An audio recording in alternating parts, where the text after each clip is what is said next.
Alunos e alunas do primeiro ano do ensino médio, sejam bem-vindos à aula de História. Hoje, 16 de setembro de 2020, iremos fazer a correção da atividade número 1 do terceiro ciclo, que tem como tema a Baixa Idade Média. Neste momento, você poderá pegar o seu material para fazer suas anotações. É importante que você acompanhe com dedicação esta videoaula para que juntos possamos desenvolver as nossas atividades e avaliações. Lembrando, qualquer dúvida que você tiver, pode entrar em contato comigo através do meu WhatsApp, que está disponível no grupo de vocês. Bom, vamos iniciar a nossa aula. A primeira questão, ela diz o seguinte: preste atenção. A que tempo e espaço geográfico refere-se o conceito de feudalismo? A resposta desta e das outras perguntas você vai encontrar em nossa videoaula e também no texto que foi disponibilizado para vocês em PDF lá no portal do aluno no GR8. Bom, vamos de resposta. Alunos, o conceito de feudalismo refere-se ao período medieval que vai do século V ao século XV na Europa Ocidental. E eu não poderia deixar vocês sem antes eu questionar com vocês esta questão. Olha só o que o livro diz para nós. Preste atenção. Como o senhor feudal era o proprietário dos meios de produção, aqueles que não tinham terra, os servos, se submetiam ao seu poder em troca de proteção e direito de usar determinadas áreas, cultivavam os campos senhoriais e pagavam-lhe tributos. Retinham uma pequena parte da produção meramente para a sua sobrevivência. E a economia baseava-se principalmente no uso da terra, de onde provinha a maior parte dos alimentos e da matéria-prima que abastecia a população. Então, caros alunos, analisando a ideia do feudalismo, a gente tem que entender que o feudalismo ele vigorou durante a Alta Idade Média, onde ele teve o seu auge, onde praticamente essa relação de senhor e servo foi mútua. Essa relação foi justamente recíproca, uma vez que quando o senhor, dono do feudo, dono da terra, cedia a terra para que o servo plantasse, após a colheita, ele deveria ceder, dar de 30% a 40% do que ele colhia como forma aí de contribuição pelo uso da terra cedida pelo senhor feudal.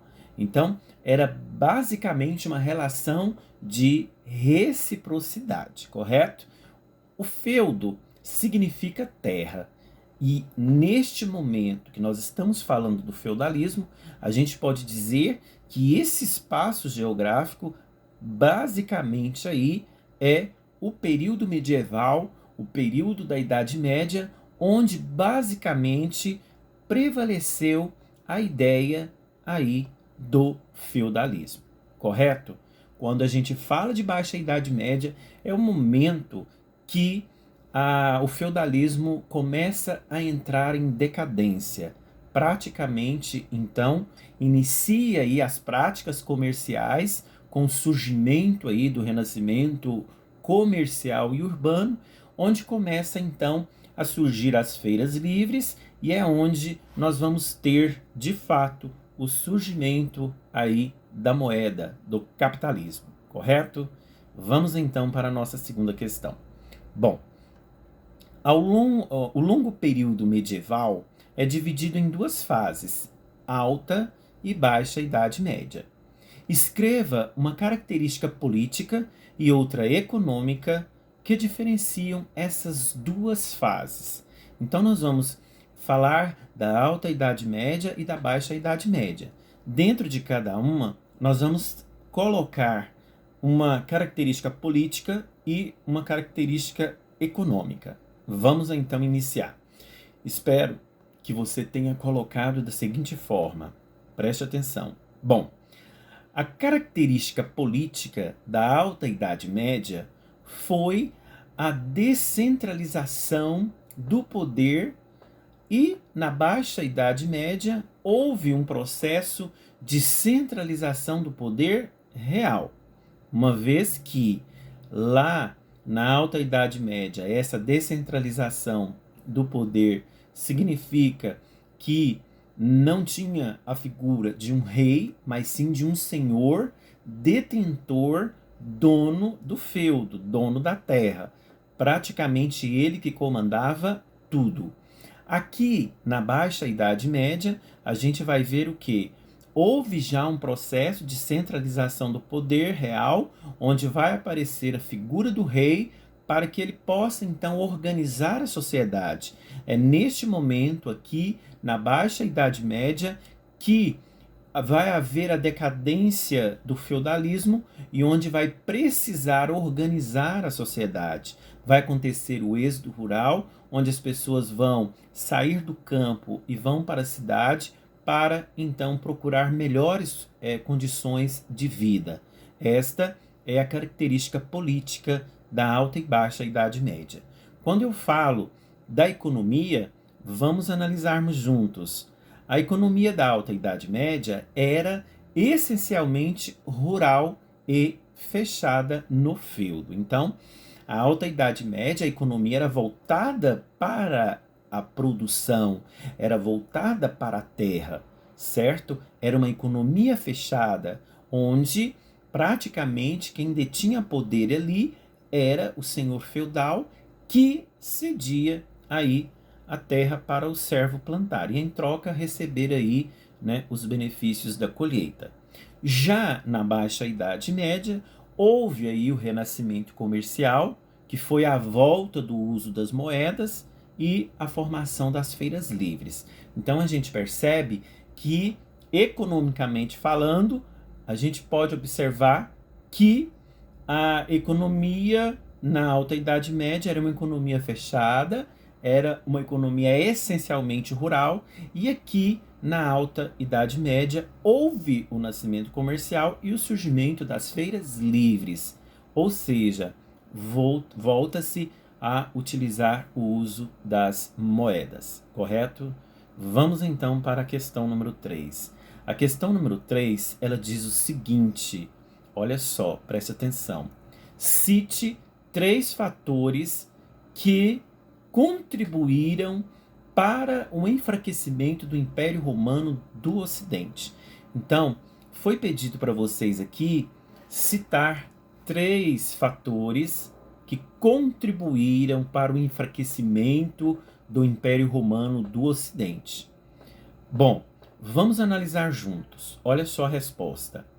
O exército, alunos, já não conseguia garantir a lei, a segurança das pessoas. Ou seja, as pessoas já não tinham mais segurança e o exército não estava dando conta mais de garantir essa segurança à população. Outro fator que contribuiu foi a falta de alimento aí nos principais centros urbanos e um outro fator foi as invasões bárbaras. E com esses 3 fatores, houve então o enfraquecimento aí do Império Romano do Ocidente, correto? Vamos então para a nossa questão número 4. A questão número 4, conforme você verifica no seu material de estudo, é para você observar a pirâmide social abaixo. Nós temos no topo da pirâmide o clero, nós temos no meio da pirâmide a nobreza e nós temos bem abaixo da pirâmide, os camponeses e os servos. E a seguinte pergunta, ela vai refletir o seguinte, preste atenção.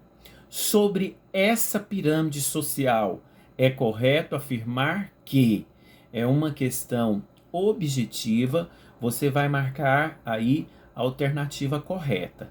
Qual que você marcou?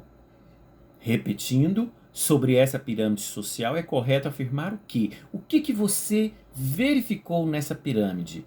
Analisando todas as assertivas da letra A, letra E, é óbvio que você deveria ter marcado a letra B. Por que letra B?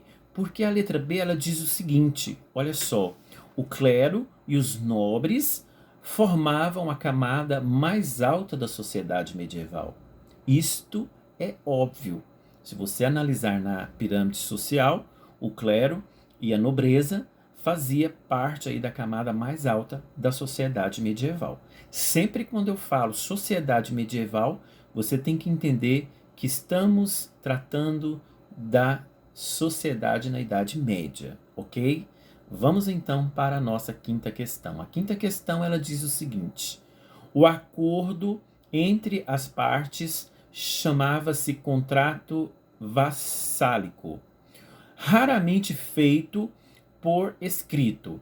Em geral, ele era confirmado numa cerimônia em que o futuro vassalo prestava homenagem ao sucerano e depois fazia o juramento de fidelidade. Essa cerimônia ela era chamada de homenagem, correto? É a relação de sucerania e vassalagem. Explique em que consistia a relação de sucerania e vassalagem descrita no trecho acima. Bom, alunos, vamos então para a nossa resposta. Olha só, essa relação de sucerania e vassalagem era estabelecida quando um nobre mais poderoso concedia aí um feudo a outro nobre. Aquele que concedia o feudo se tornava sucerano daquele que recebia o seu vassalo. Então é basicamente essa relação, certo? Então aquele que concedia, aquele que dava aí, né, aquele que concedia o feudo era chamado de sucerano, a gente pode dizer que seria o superior, né? E aquele que recebia era chamado de vassalo, ok? Vamos então para a nossa próxima questão. A próxima questão é a questão número 6, e ela diz o seguinte: sobre o movimento cruzadista, responda o que se pede. A letra A, ela faz a seguinte pergunta: o que foram as cruzadas? O que foram as cruzadas? Cruzadas vem de cruz, um símbolo que era aí feita introduzida nas embarcações durante as cruzadas. Bom, alunos, a resposta é a seguinte: as cruzadas foram expedições militares dos cristãos europeus contra os muçulmanos para reconquistar a Terra Santa, Jerusalém. Então, essas cruzadas foram convocadas aí pelo Papa Urbano II, e o objetivo principal destas cruzadas que foi iniciada pela Igreja Católica, foi justamente tirar os muçulmanos da Terra Santa de Jerusalém, porque eles eram considerados infiéis. E todos nós sabemos que o cristianismo nasce ali praticamente em Jerusalém, porque foi basicamente um lugar onde Jesus, né, aquele que foi o fundador do cristianismo, passou aí vários momentos de sua vida. Então, o objetivo das cruzadas, convocadas pelo Papa Urbano II, foi justamente para poder tirar os muçulmanos que estavam ali na cidade santa de Jerusalém, correto? Vamos então à questão da letra B, da número 6. Olha só. O que o Papa Urbano II garantia aos cristãos que participassem das cruzadas? Bom, O Papa Urbano II, ele garantia o perdão dos pecados. Era como se fosse uma guerra santa, uma guerra onde aquela pessoa, aquele soldado que estivesse lutando a favor aí da religião, a favor de Cristo, a favor da igreja, se ele morresse em combate, ele receberia então, segundo a igreja, o Papa Urbano II, o perdão dos seus pecados, correto? Vamos então à questão número 7, e ela diz o seguinte: o que eram as corporações de ofício? Bom, alunos, as corporações de ofícios eram associações de trabalhadores da mesma profissão que buscavam defender os interesses de seus associados. O que a gente pode entender aqui nesta corporações de ofício é justamente, principalmente, as associações dos artesãos, que eram feitas aí justamente para defender a classe dos artesãos da época. Para quê? Para que eles pudessem ter voz, para que eles pudessem ter direitos garantidos. Então, essas corporações de ofício é justamente o que? Associações de trabalhadores da mesma profissão que buscava, inclusive, defender os seus interesses e os interesses dos associados. Isso vigorou muito durante a Baixa Idade Média, com o surgimento aí do renascimento comercial, correto? Vamos então para a nossa próxima questão, a questão número 8. A questão número 8, alunos, ela diz o seguinte: qual a relação entre o renascimento comercial e o renascimento urbano? Bom, resposta: a relação entre o renascimento comercial e o renascimento urbano é que a gente verifica a volta das atividades comerciais e permitiu aí, com o renascimento comercial e urbano, permitiu a formação de feiras e novas rotas comerciais. Nesses locais, inclusive, formaram-se vários burgos ou cidades medievais. Então, o que eu quero que vocês entendam sobre essa relação de renascimento comercial e de renascimento urbano? Renascimento comercial vem de comércio, e renascimento urbano a gente vê que está relacionado ao crescimento das cidades. Então eu posso dizer, alunos, que o renascimento comercial ele caminhou juntamente com o renascimento urbano, porque na medida que houve a decadência do feudalismo, várias pessoas que usavam a terra para poder sobreviver, porque era do que eles plantavam na terra que eles praticamente sobreviviam, né? Era uma economia de subsistência. Então, com o fim do feudalismo, eles precisaram sair do campo e ir para a cidade para buscar melhores condições de vida. E foi aqui neste momento que começou então o renascimento urbano. As cidades começaram, né, a encher de pessoas. Foi necessário desenvolver uma outra atividade econômica, que foi então o comércio, e através desse comércio foi desenvolvido o quê? As grandes feiras livres. E essas pequenas cidades que foram se formando com o renascimento urbano foram chamados de pequenos burgos. E as pessoas que formaram esses pequenos burgos, essas pequenas vilas, vilarejos, foram chamados de burgueses. É por isso que a gente fala que a burguesia deste período praticamente se autossustentavam praticando aí o comércio. Para quê? Para gerar lucro. Este era o principal objetivo aqui do surgimento do capitalismo neste período, no final da Idade Média, correto? Bom, alunos, nós vamos ficar por aqui. Espero que vocês tenham compreendido a explicação da correção das atividades. Se você tiver alguma dúvida, pode entrar em contato comigo